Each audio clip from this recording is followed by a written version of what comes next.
kui siin Markus Ojangu avavile kõlab ja 32 Roomet Salu, 2 Lesor Timothy, kui siin vaatame Velko rünnaku ära, pall on kastis ja tuleb ja jälle esimesel minutil ja no Ken Lau-Laasner, esiliiga parim väravakütt, kes neid väravaid kõige rohkem ikka on löönud, lööb praegu ka ja no see on tema 20.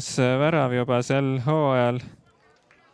Laasneril järgmistel meestel esiliigas on 13, ehkki Laasner siis poolkaitsja paberite järgi siis väravaid lööb rohkem kui. No vaatame siin selline pikk pall ette Marko Mägile ja Mägi leiab siit hea sööduga Laasneri üles ja Laasner ja Agarmaa siis oli väravat kaitsnud 15. mängus ja Pahman ainult 3, siis täna on Agarmaa pingil ja Pahman põhis. Vaatame nüüd, siin on Aleksandr Volkov ja lükkab ära ja 1-1 juba 10. minutil, nii et väga resultatiivset algust oleme siin mängule näinud. Väga joviaalselt seda väravat Volkov ei tähista. Ilmselt pole viik veel see päris see tulemus, mida Maardu siit loodab saada. Olukord tekkis, seal oli Vladimir Malinin, andis väga hea läbi söödu sealt ümber Timothy ja seal ühe puutega hästi lükkas Volkov sinna Pahmani jala alt.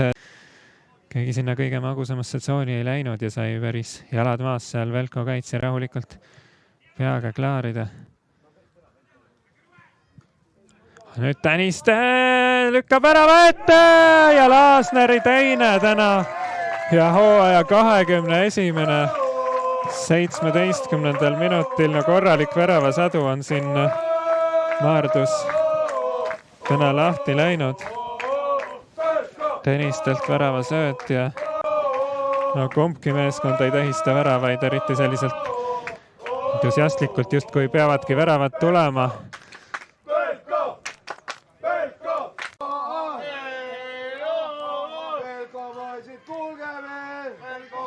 Laasneril nüüd tühja roomi seal keskväljal, söödab paremale Veensalule. Veensalu tõstab kasti ja seal oli Pankov vahele, aga kohe tuleb uus Sandertuus ja seal on hädas väravavaht ja Mägi lükkab sisse selle. 2 korda sai seal Mägi soskida ja esimesel korral jäid Maardu mehed ette, teine kord pall võrgus. 31. minutil Mägi saab väravasöödu kõrvale täna ka väravakirja Velko juhtimas. Ja vaatame kordusest ka seda olukorda. Tõniste tsenterdus ja kas seal tuli veel puude enne Jakovlevi, igatahes Jakovlev kuidagi väga ebaõnnestunult seal.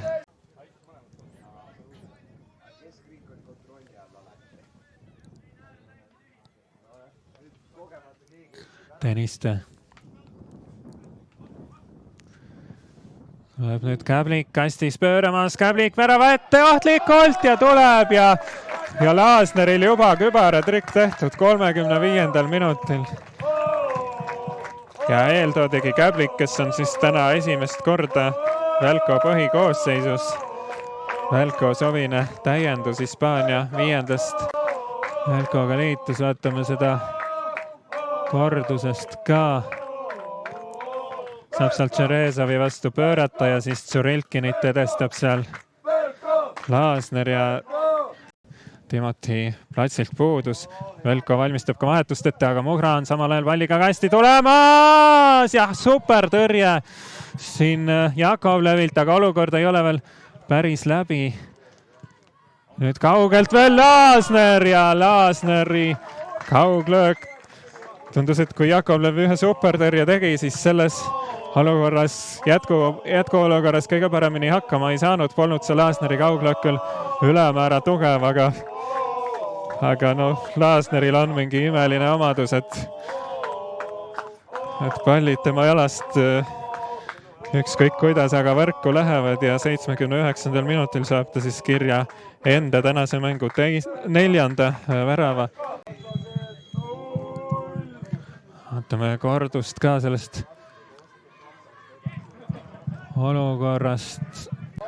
Tuli sealt Malkilt. Aga nüüd juba samal ajal kui siin kordus vaatame lööb Käblik 80. minutil 6-1 sinna tagumisse ristnurka, üks pall veel. Ja järjestikustel minutitel siis Velko siin skoorib.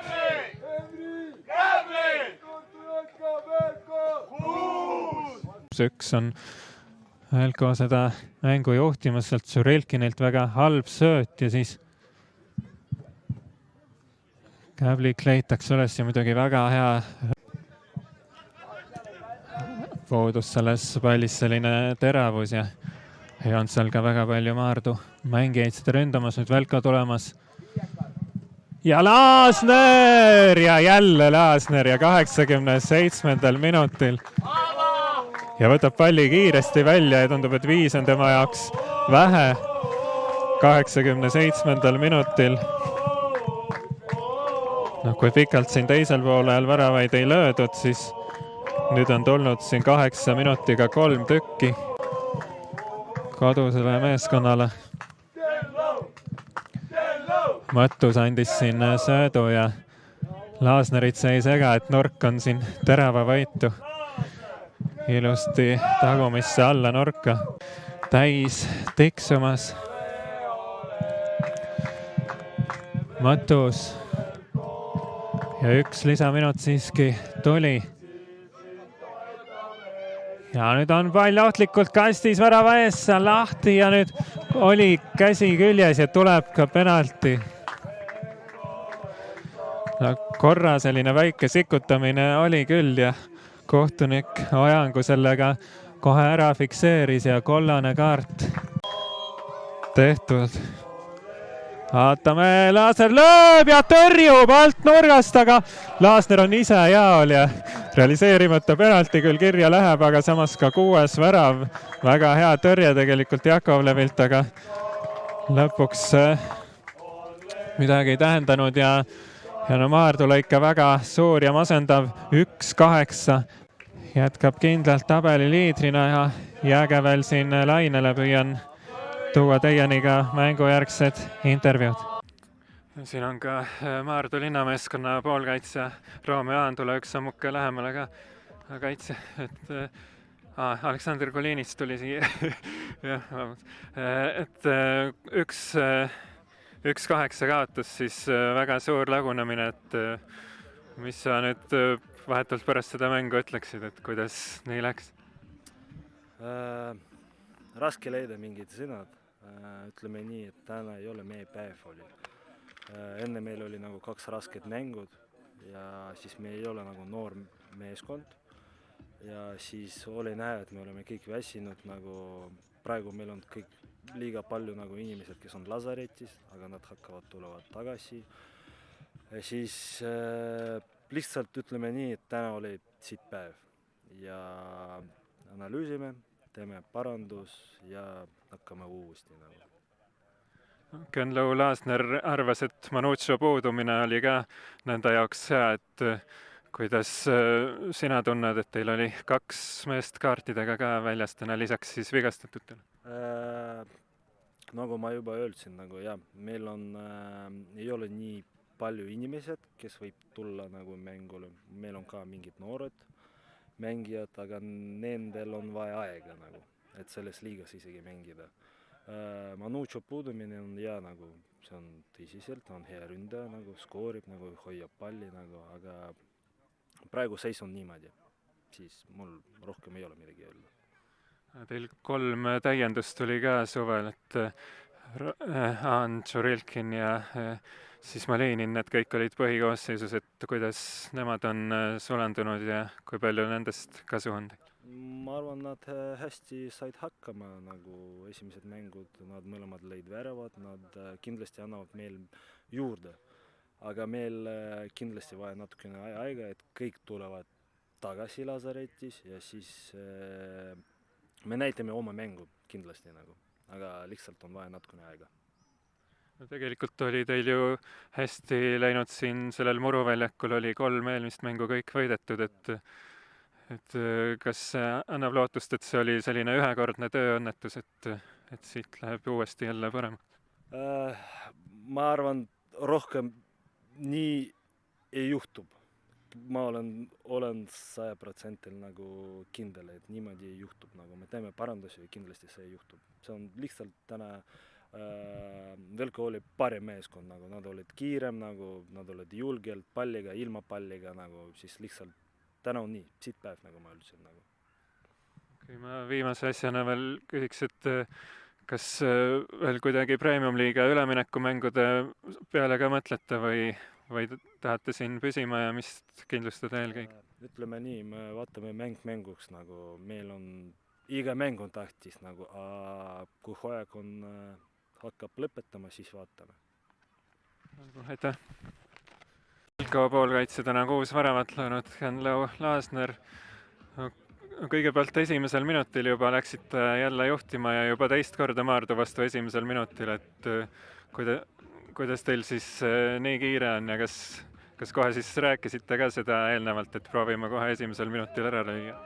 No see, et esimesel minutil läks, oli nagu hea, et pigem oli eesmärk nagu kiire värav saada, et neid mängu nii-öelda närve natuke rahustada. See, et esimesel tuli jälle, oli võib-olla hea häälestatus treeneri tiimi poolt ka, et kõik olid nii-öelda mänguks valmis hästi ja olime nagu ühisel eesmärgil kohe väljas nagu. No, Maardu siis korraks viigistas ja nad viimasel ajal on tegelikult päris häid tulemusi ka teinud, et kas siis oskasite oodata, et tuleb selline 8-1 ülesõit või kust leidsite selle käigu, et jälle kindlalt endale võtta see mäng? Maardu on väga tubli olnud, eriti siin väljakul, et ülimalt kaif muru väljak esiteks aga noh, eks me nagu arvan, et olime mänguks hästi valmistunud, et me teadsime, mis on Maardu tugevus, et neil oli Manucho täna ka puudu, mis kindlasti oli nagu suur pluss meile, et selles mõttes, et see, et viigivärav tuli, ei nii-öelda morjendanud midagi, et õnneks saime ruttu ree peale tagasi ja siis usun, et teine poolek pigem oli selline, et mõlemad tiimid mängisid nagu juba, et läbi saaks mäng, et siis võib-olla sellepärast tuli ka rohkem väravaid, aga võib-olla Maardu lihtsalt täna oli halb päev, muidu nad kindlasti on parem võistkond.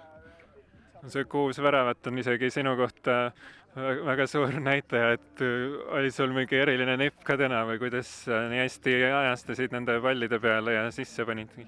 No see on minu võib-olla kõige suurem tugevus, kes mind teab, et mis minu jooksud nii-öelda kasti ja need ajastused on nagu minu trump kindlasti olnud ja jätkuvalt ma loodan on ka, et mul on personaalsed mingid eesmärgid ka, mida ma tahan saavutada ja ei peatu kindlasti enne, kui need on täidetud. Mis need eesmärgid on? Neid ma ei ütle enne, kui need tehtud on, aga ütleme nii, et kindlasti seal resultatiivsuse tipus tahaksin kindlasti lõpus ka olla. Siis kui sa oma 5. lõid, siis võtsid veel palli kiiresti võrgust välja ka, et ei olnud veel rahul? Jah, tahtsin veel lüüa, tundsin, et on võimalus.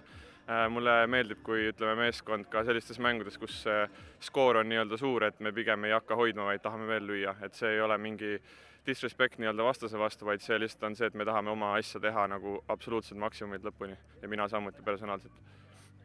Teil meeskondlikult paistab ka hästi minevat, et 9 mängu vist järjest nüüd kaotuseta, et Premium-liiga aina eredamalt arendab. Jah, tsiteerin siin Alo pigem, et võtame 1 mäng korraga, et need, mis seal horisondil need eesmärgid on magusad, aga et sinna jõuda, siis peame 1 mäng korraga võtma, et kui me hakkame siin unistama liiga vara, siis meil on piisavalt head võistkonnad taga, kes selle ära karistavad.